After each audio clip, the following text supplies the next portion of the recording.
এভাবেই কোরআন শরীফের আয়াত পাঠ করে শোনানো হয় ইরানের প্রয়াত সর্বোচ্চ ধর্মীয় নেতা আয়াতুল্লাহ আলী খামেনির প্রতি শ্রদ্ধা জানাতে যাওয়া বিভিন্ন দেশের প্রতিনিধি দলগুলোকে।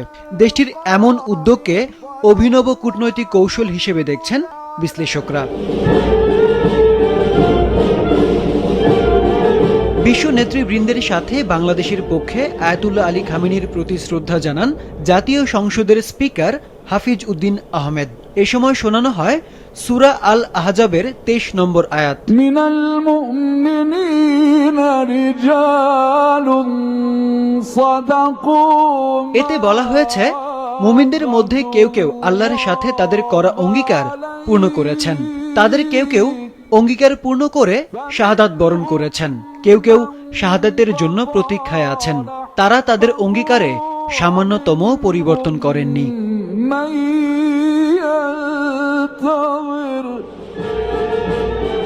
ইরান যুক্তরাষ্ট্র ইসরায়েল যুদ্ধে সৌদি আরব ওয়াশিংটনের অন্যতম মিত্র। তাদের প্রতিনিধি দলকে শোনানো হয় সূরা আল ইমরানের 13 নম্বর আয়াত, বাংলায় যার অর্থ তোমাদের জন্য নিদর্শন ছিল সেই দুই দল যারা পরস্পরের সম্মুখীন হয়েছিল। এক দল আল্লাহর পথে লড়েছিল, অন্য দল ছিল কাফির। তারা তাদেরকে চোখের দেখায় দেখেছিল দ্বিগুণ। আল্লাহ যাকে ইচ্ছা আপন সাহায্য দ্বারা শক্তিশালী করেন। নিশ্চয়ই এতে অন্তর্দৃষ্টি সম্পন্ন লোকেদের জন্য শিক্ষা রয়েছে।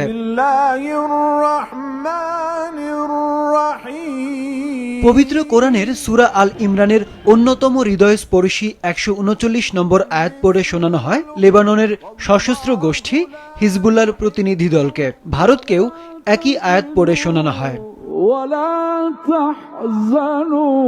যেখানে বলা হয়েছে তোমরা হীনবল হইও না এবং চিন্তিত হইও না, তোমরাই বিজয়ী যদি তোমরা মুমিন হও।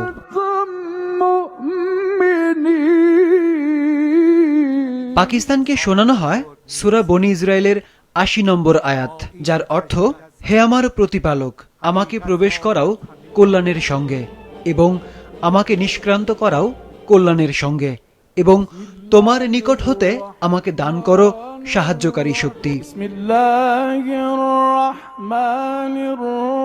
সূরা আল ফাতার 1 নম্বর আয়াত পড়ে শোনানো হয় আফগানিস্তানের প্রতিনিধি দলকে, যার অর্থ নিশ্চয়ই আমি আপনাকে একটি স্পষ্ট ও পরিপূর্ণ বিজয় দান করেছি।